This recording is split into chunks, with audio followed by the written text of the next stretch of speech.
In these perilous times, see from current events how biblical prophecy is coming to pass in front of our eyes. You're watching In the Last Days, the program that looks at Israel and the end times with teaching from a Hebraic perspective. With Martin and Natalie Blackham, thank you to our friends and partners who make this program possible. Now, here's Martin and Natalie. Shalom, dear friends. Welcome to In the Last Days program. Today we have again Eliezer ben Yehuda, which is wonderful. We've done already some Hebrew teaching with him, and we know how it is important to go into the Torah, into the Word of God in Hebrew. So welcome again. Thank you. It's a pleasure to be with you. It's wonderful. I want to remind you that Eliezer ben Yehuda is the grandson of the Eliezer ben Yehuda, and there is books written about his granddad. This book is the Tongue of the Prophet, and is the story of Israel and of Eliezer ben Yehuda. And you can't put this book down. There is like up and down, he almost died, love stories in the middle, and the story of the revival of the Hebrew language. There is also this book, and this was written by Eliezer ben Yehuda, the grandson of the Eliezer ben Yehuda, and it's called Fulfillment of Prophecy. And how his granddad was part of this fulfillment of prophecy, that the Hebrew language was used again, not just to be like they used it for prayers. They always prayed in Hebrew, so they didn't lose really the language, but they weren't speaking it on the street anymore. And he was the first one on the street of Jerusalem of speaking Hebrew, and this is just wonderful to know that. And I wrote also a book which is called The Beauty of the Hebrew Language. Again, is to introduce the people again to the Hebrew language. And you can find that on our website, which is www.inthelastdays.com. And these two books, you can find them on Amazon. Try again, because I know this one, Eliezer was telling me, is harder to find. But yesterday I was going again onto the Amazon website, and I could see it was written there. So you can grab a book. It's an amazing book, because the fulfillment of prophecy, it gives the story, the inside story of the family, and the other one is more all the story also about Israel. So this is wonderful. And also, so today we are starting, you see, I start to read my Bible in Hebrew. So it's Hebrew there and English there. So slowly. And this is the book of Genesis, and we're going to speak about that. Again, yes. People, if you start to learn Hebrew, just learn also with the Torah, with the Hebrew scriptures, because it really gives you more understanding, and it goes close to your faith, isn't it? It's so rich. Absolutely. And you know, one of the first things that I would like to mention, we didn't even talk about that ahead of time, but you know, very often when people speak about Torah, they say it's the Torah, that is to say the law. You see, and Torah is not law. Torah is instruction or teaching, and it comes from the root of the word moreh, which means teacher, and lehorot, which is the infinitive form that says to teach. So to teach is lehorot, and Torah is what you are learning.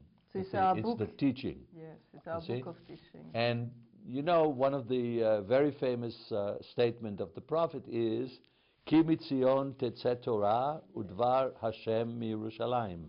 For out of Zion shall come forth the teaching, not the law, and the word of the Lord from Jerusalem. Again, the word of the law of the Lord is not law. In the same way that you might say that a child whose father gives him some instruction, he's not setting down a law, but he's trying to teach him how to live a good life and how he's going to be rewarded for his good deeds. And that's the whole concept relative to Torah. Very good. So you see, don't be afraid of the name Torah. I don't know why. In the Christian world, a lot of people are afraid, saying we go under the law. No, it's the instruction of the Lord. So that's it's very correct. important. That's correct. Yeah. And it's really, it's a complement to the New Testament. It's not a competition with the New Testament, but rather a complement to the New Testament. And Anybody who says that the Old Testament, of course, for Jews it's not the Old Testament. Yeah, sure. It's the only teaching, you see. But from point of view of Christianity, the Old Testament is law and the New Testament is love. Well, that's not true. It's not true. I agree, because I started to read it and I can see it's not true. Where it talks about the foundation of the faith in Judaism, we come to the call words of the Jewish people from the book of Deuteronomy chapter 6. Hear, O Israel, the Lord our God, the Lord is one. And Jesus the Jew in the New Testament, when he was asked, what is the first teaching, not what is the first commandment, you see, what is the first teaching, he said very naturally, very, straight out of his heart. Automatically out of his heart, exactly. He said, of course, hear, O Israel, the Lord our God, the Lord is one, you see. And then, and you shall love the Lord your God with all your heart, with all your soul, you see. And so, this is, without the love, there is nothing, including in the Hebrew Scriptures, you see. So, what we want to do is to understand a little bit more about the Hebrew Scriptures. The Hebrew Scriptures are almost written in code, because in the days when they were transcribed, writing was a very difficult chore. People wrote, and they wrote with pen, with a quill, but it was difficult because it was tedious, and you had to prepare. Expensive also? Look, it was not a mercantile time, so expensive meant nothing. Okay. Yeah. Nobody had money, you see. And what is the meaning of expensive? If you didn't have food, you starved. So to get food was the important thing, but you couldn't put a value to it at all. There was no value to it, you see. So, this is, when you speak about expensive, really you're talking about modern times already. In antiquity, wealth was measured by how many working hands you could put into the field, how much wheat and barley and grain and olives and pomegranates and grapes, how much of that you could bring and how much of that you could preserve.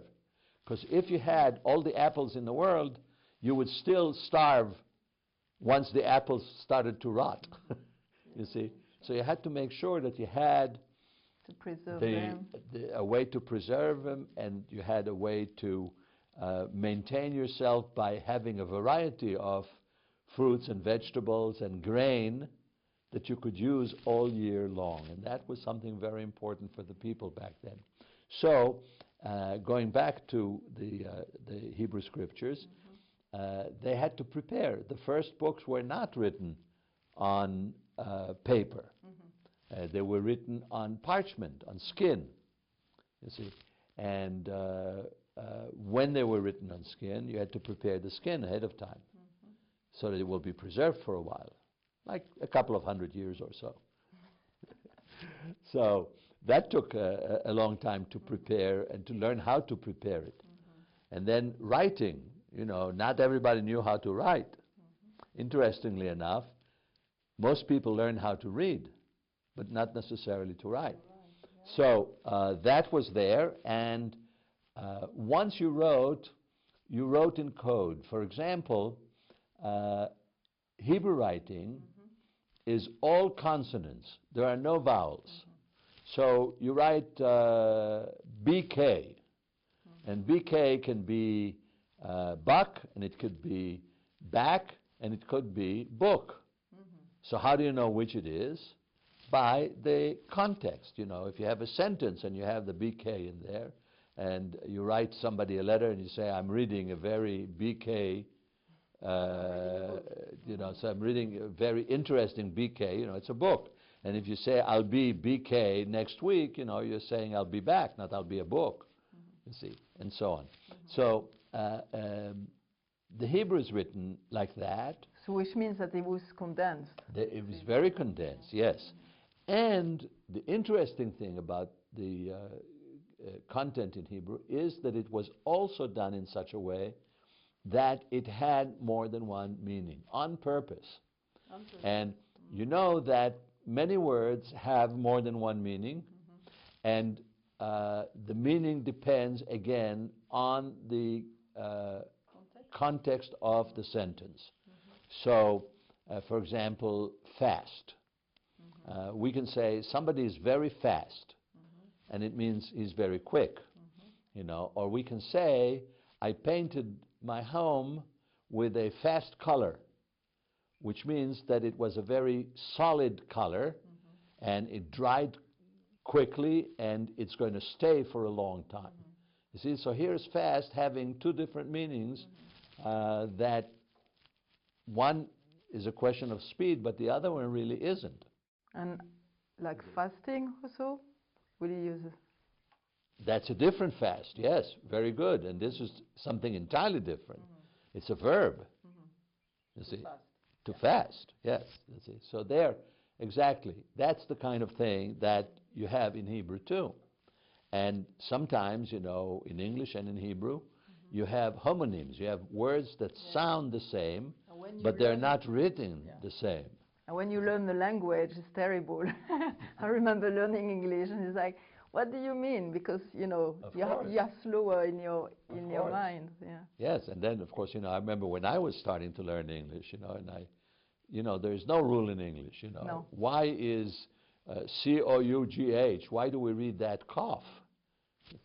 You know, where does that come from? I know. I had trouble too. Should be K-O-F. Yeah. Cough. Yeah. But, you know, in Hebrew it's much more simple. Yes. It's much more simple. The rules, in that sense, yes, you know. Yeah. And, of course, you know... Thank you, Lord.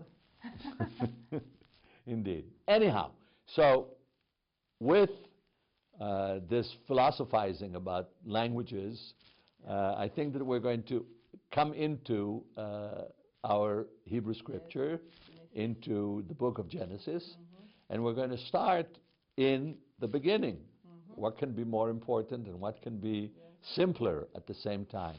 And we're going to start with the first word. The first word of the Hebrew scriptures is the word Bereshit. Bereshit translates to in the beginning. And yet, in the Hebrew,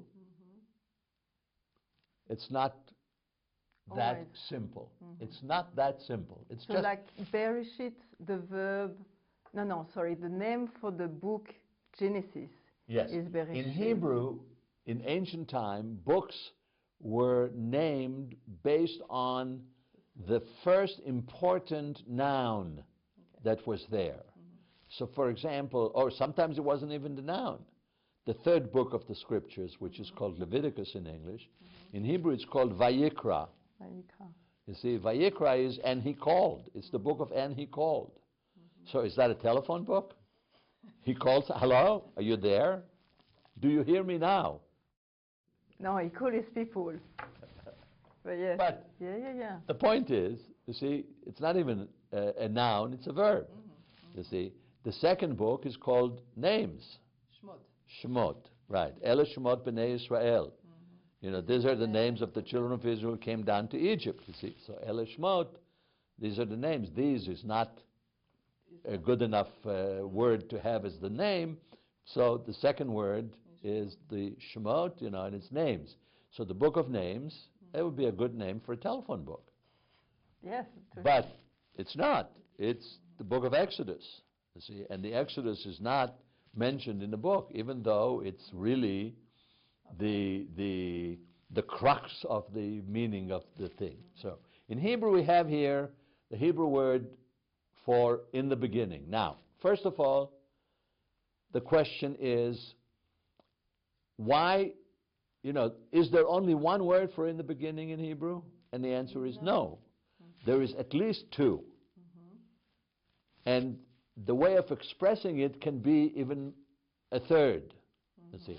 But the two words are Bereshit, which is the word that we use actually, and Bahatchala. Bahatchala means at the start of, which is in the beginning.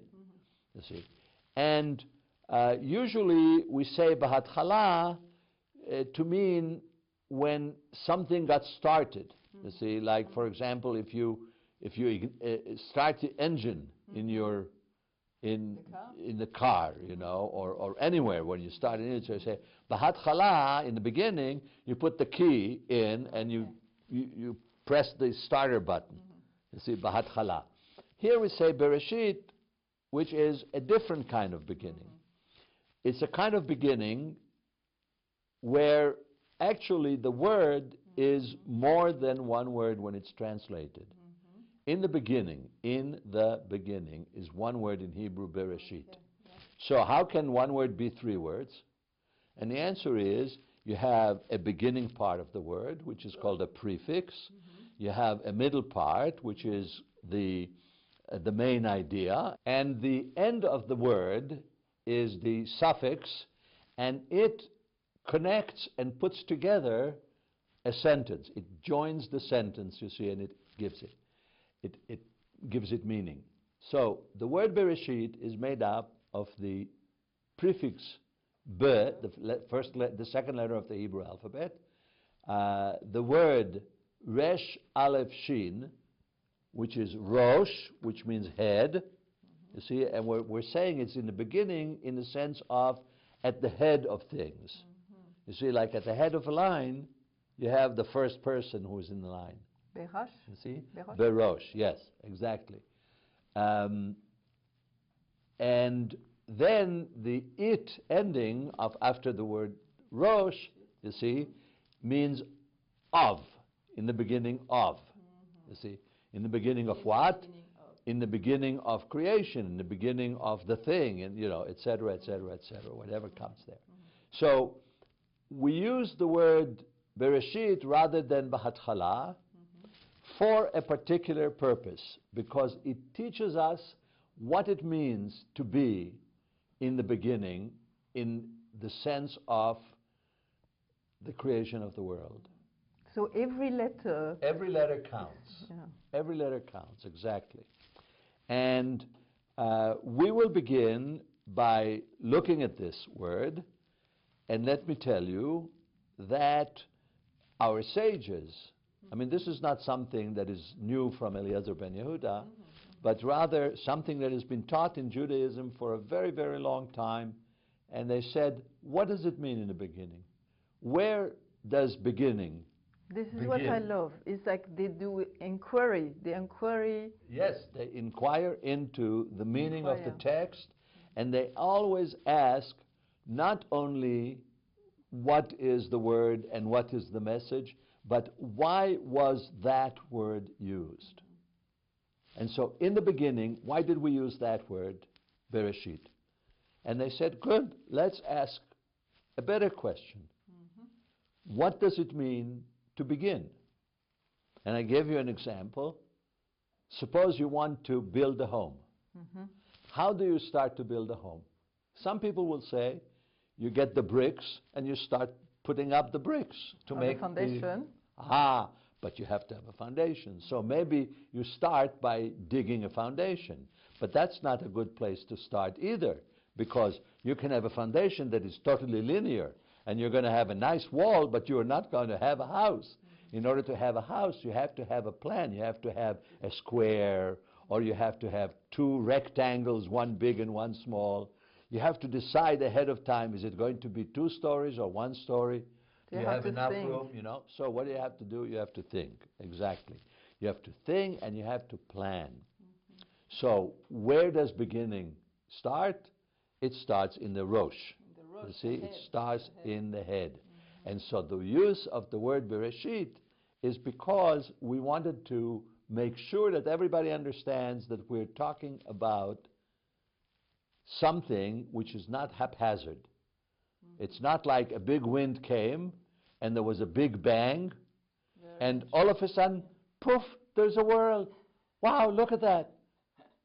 You know, there's this whole world just by strange accident. And when you No. think, I mean, if you think everything in the world, new creation and everything that people do, they have to think it first. Absolutely. It comes in the head. Absolutely. Absolutely. So this is the reason that they use the word Bereshit, you see. But then the rabbis went further and they said, but how, where does thinking begin? When do we start using the brain and saying, I'm going to think of a house?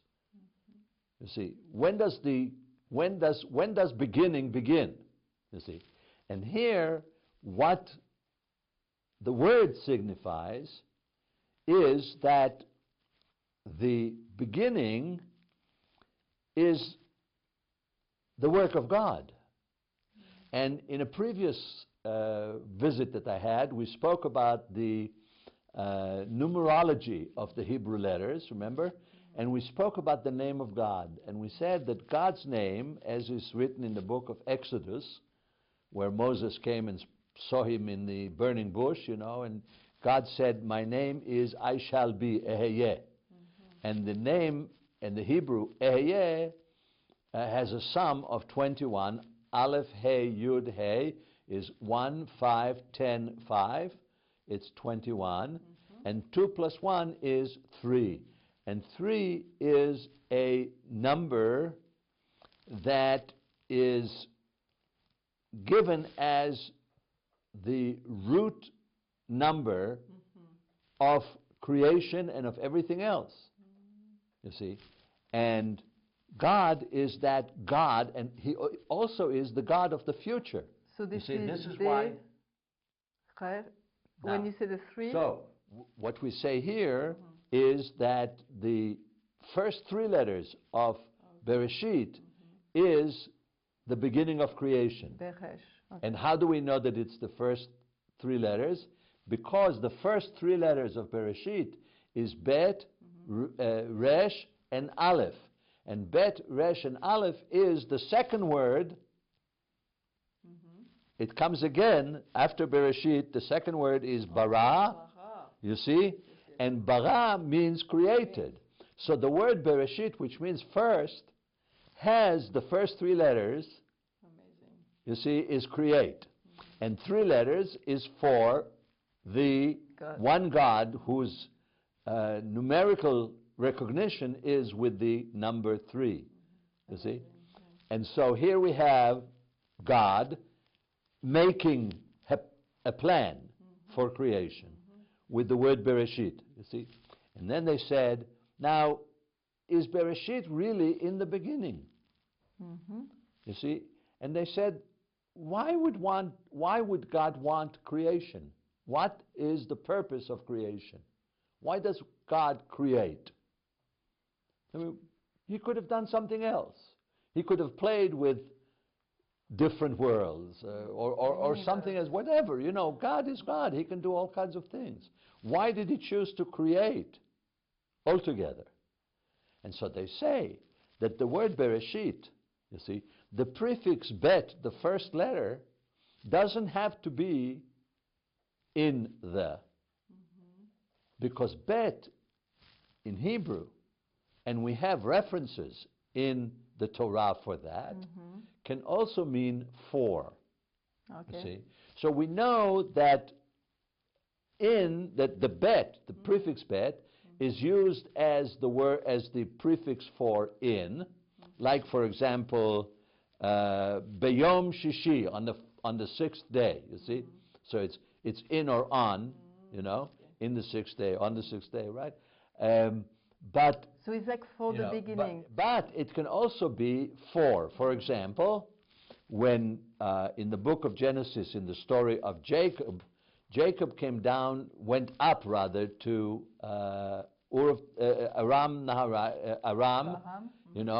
and he stayed with his uncle Laban, and he fell in love with Rachel. And so when Laban said to him, well, you can't work for me for nothing, how can I recompense you for your troubles? Jacob said, I will work for 7 years, berachel bitcha haktana, for Rachel, your little daughter, your younger daughter. You see, so berachel doesn't mean in Rachel, it means for Rachel. And so the sages said, don't say in the beginning God created the world, but rather for a beginning. And so they question, for the beginning of what? You see, because it's for the beginning of, the ending, the suffix. Yes, so for how long, how did they, is it like they teach together, the inquiry? Yes, of course, of course. You see, in studying Torah and in studying Judaism, the way to do it is the way that the two of us are doing it right here. You see, it's called chavruta. Chavruta means friendship.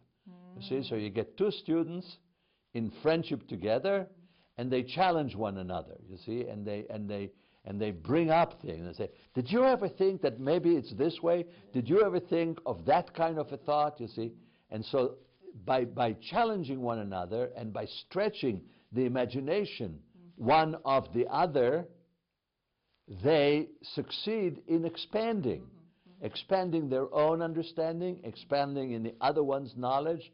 Very good, very good. Because it's very interesting, because I was speaking also with my son yesterday, and he was saying certain things, and I said, no, it's important to be together, because there is interaction, and everybody brings something to, the teaching. And so this is just wonderful. Eliezer, the time is so short, I can understand why we need to have eternity. This is the first word of the Torah, of the Bible. It's just, of the Hebrew scriptures. So you see, it's so good to be together and be able to interact. We are happy to interact also with you. Go in to our website and tell us what you think about the program. We're very happy. We are here to help each other to learn more about the instruction of the Lord in the Hebrew language. And don't forget, we are living in the last days. You've been watching In the Last Days, a TV program with Martin and Natalie Blackham, the program that looks at Israel and the end times with teaching from a Hebraic perspective. If you would like to financially support the program or find out about conferences, meetings or ministry products, then please contact us with the details on your screen. Visit our easy-to-use website at www.inthelastdays.com and register for our free e-newsletter. Get the latest news from Israel, product information, online video teaching, or watch today's TV program at a time that's convenient to you. Thank you again, friends and partners, for making this program possible. See you in 2 weeks, same time, same station, for the next program from In the Last Days.